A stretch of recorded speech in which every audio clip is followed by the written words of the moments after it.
Hello and welcome to Ramblogue. Today, a little mini review of Kid Cosmic, the new Netflix animated show from the mind of Powerpuff Girls creator Craig McCracken. If you're interested in hearing more stuff like this particular piece is actually a snippet of a wider podcast we do every other week called Nothing But Static, where we just talk TV in general.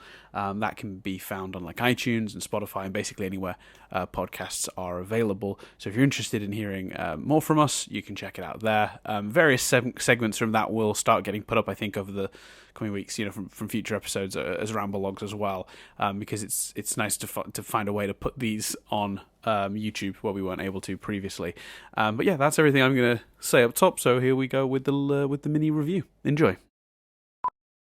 Let's have a look at our good friend Kid Cosmic, your friend and mine.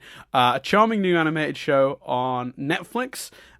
Created by Powerpuff Girls creator Craig McCracken, who has, and I think this is scientifically true, the most fun name to say of any TV creator. Craig McCracken, everybody. God, love it. So, what did you think? Because look, I'm an animation guy. I like animated shows. We've established this. You've sort of over the years been forced into it by me. So it's always interesting when you sit down to watch a new one, what your reaction is. How did you find Kid Cosmic? I really, really enjoyed it. I think it's very easy to watch. Yes. Every episode has a really interesting cliffhanger. That's why I was up. So that's the truth. That's how I managed to do it. I was simply up very late Thursday and up very late last night watching it because it leads to really cool cliffhangers and you just want to watch the next one. I think there's almost, if I was going to level a criticism at it, I would say there's almost too much plot. What they do in 10 episodes, they could have done across 2 seasons if they'd wanted. Sure. And whilst we get a really good exploration of one character in particular, I think you could have stretched the plot a bit more and explored some of the other characters in a bit more depth. However, I am a character guy, so it didn't overly bother me. I think watching it one after the other is a good way to watch it, because if you don't, there's a danger in the kind of middle of the show that the lead character is one of the most infuriating characters on television, because they're just acting like a moron, and it isn't charming in the way that it is with Steven Universe. I'll talk about that in a minute. I want to. Yeah, that is an interesting point that Nadia also made, and I've got a slight counter to that, but carry on. Yeah, it's just, for a few episodes, the characters are a little infuriating. Around the middle, where they just make some dumb decisions. And even with the kind of resolution of that, it's like, it's a good example of it being plot heavy, because we see that character come to realizations on it. We see other characters come to realizations on it. The show is so focused on plot that when those characters reunite, they don't really explore it that much. They do a little bit over kind of 3 lines. But there's a situation afoot and they must deal with it because it's life there is and a death. situation afoot. Yeah. And it gets to the point where I could see someone watching this going, I can't even fucking follow this situation anymore, because literally the status quo changes every 25 minutes. But again, I'm a plot guy, so I found that very engaging. But even I was like, fucking slow down a little bit and let's explore the characters. Right. Having said all that, that is very much a caveat. I thought the animation style was beautiful. There's an episode where it's basically filmed footage, and in particular that episode is beautifully done, if not a bit irritating, because the camera glitch gets a bit like infuriating on the eyes. But it looks beautiful. It's very funny. There are some moments of genuine humor. Its concept is great. It's like a really simple concept. They do some really fun stuff with who's got powers. It's very much given away in the trailer. I think the best way is just to watch it. I don't watch the trailer because I went in not watched the trailer, but just seen a few screenshots. And I'm glad, because I watched the trailer when I'd finished, and I agree with you. I think the trailer gives away too much. There's a lot of joy in, especially the first couple of episodes, in discovering what we haven't really set up the premise. For those who don't know, the spaceship lands on Earth, and there's some rings. There's some stones that grant the holder power if they concentrate. And this kid, who's very excited and reads a lot of comic books, gets it and basically thinks he's going to be a superhero now. Who ends up with the other rings than the one he's got, and what powers they have as the cast of the show expands, is very much a lot of the fun of the first sort of 3 or 4 episodes, and the trailer does spoil that. Yeah, so go in blind, and honestly, it's a good time. It's fun. It's 25 minutes, 20 minutes an episode. Mm-hmm. They take the One Division approach of credits. But yeah, I had a really good time with it, and it is incredibly watchable because whilst the plot is racing along potentially a little too fast, it's still engaging, it's still interesting, and those cliffhangers very much leave you wanting to know what happens next. So I would personally really recommend the show, but that's my review, Dan. Give me your review. You echoed a lot of my thoughts on it. I think it's really charming. I think the voice acting is really good. I think the storytelling's great. I agree with you that character does become grating in the middle. I would say in its defense though, because Nadia brought up the Stephen comparison as well, and I'm like, that is absolutely true of seasons 2 through, like it's through to the end of future Stephen. It's always tricky with Steven Universe because obviously there's always that extra season to include in your count. But the first season, we talked many times on Steven University about Stephen being a bit obnoxious and a bit unlikable in certain early episodes. That came up a lot before the character sort of settled down, basically, a little. And I would compare this to that.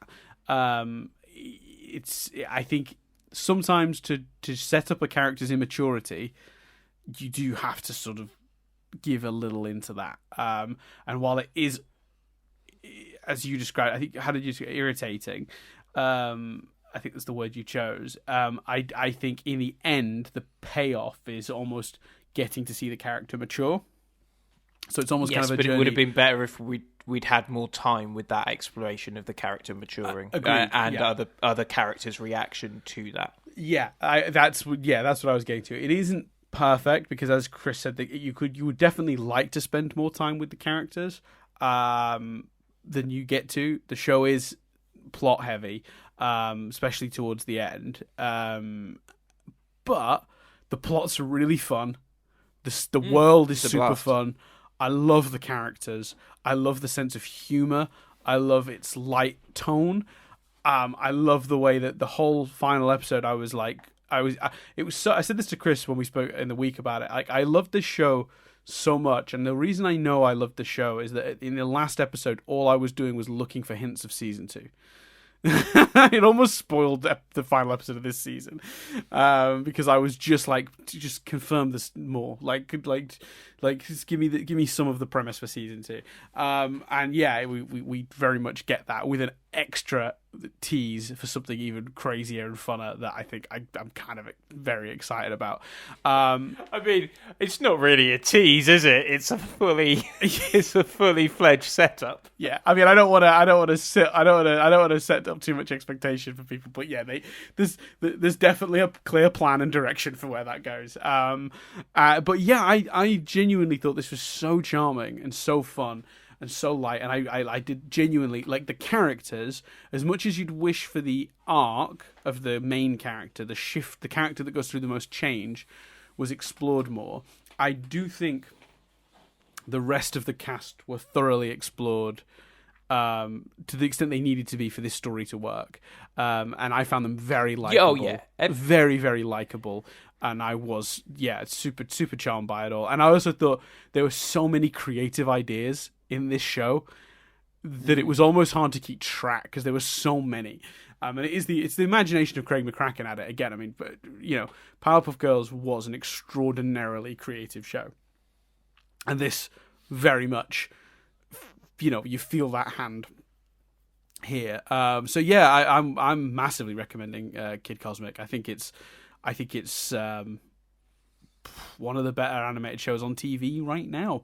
You put it up there with maybe not as. See, the problem is it's maybe not as good as like Owl House or Infinity Train, because they do get to explore the characters to such a depth. I feel like maybe those shows are spoiling us, actually, Chris. Maybe is that the problem here? Yeah, but I also think like those shows. I'm really gonna need to nip to the loo in a second. I'm literally bouncing. But I think those shows. So whatever your response to this is, stretch it out. But I think those said in such a commanding way. Those shows, in a way, for some people, might be too intricate and too deep. And I almost think you don't. We talked a lot about animation in this, but I almost think you don't. It's so plot heavy and effective with its cliffhangers, and it's such a breeze. It's it's a light 20 minute show. I think you almost don't need to particularly be into animation to watch this and enjoy it, because I think you will get swept up by the humour, charm, and imagination of the show.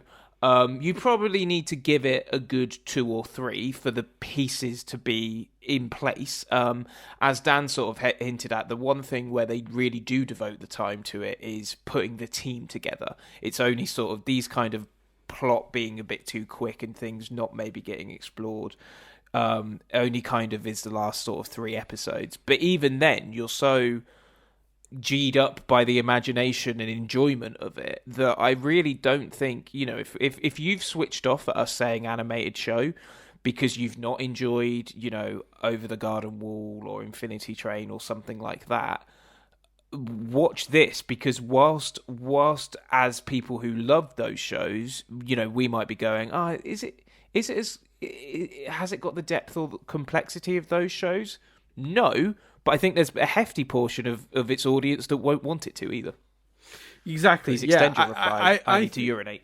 I think you're exactly right. I think that like the expectation for a show to have that kind of depth, it shouldn't necessarily be levied against this, because not all shows have massive, intricate character studies. Some shows are just fun. They exist to be entertaining, and they don't necessarily need to be exploring really deep ideas in a really complicated way.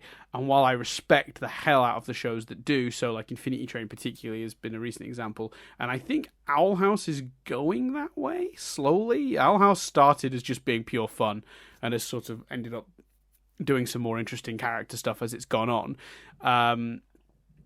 I think we have been a bit spoiled, but I just don't think it's necessarily fair to expect that from a show of this nature, because I don't think it's the intention for this show to be that. And they do, and it's worth noting that it's not like the show is devoid of character stuff either. The lead character does get a really solid arc. It's just you do almost want it to be explored more. But I basically echo what Chris said in that, because he asked me to respond to a statement I basically agree with in the time that he was in the toilet, which has made this more difficult, because I'm essentially just repeating what Chris just said, because I don't have much of a different perspective. But yeah, you shouldn't expect anything like that, and I think it's fine that the show doesn't do that. I'm hoping Chris is about back, because I am now. He's nearly back. I'll vamp. I'll vamp by saying... Oh, he's back. I'm back, Dan. I didn't even need to vamp. I just needed to say I was going to vamp. That was enough vamping to get Chris back in his seat. So I think on the whole we're recommending, right? Like, I agree with you. You don't even need to be into animation. No, I don't. And also, it's more accessible than those other shows because it's on Netflix. So, you could go watch it now, whereas Infinity Train in the UK is a bit more difficult.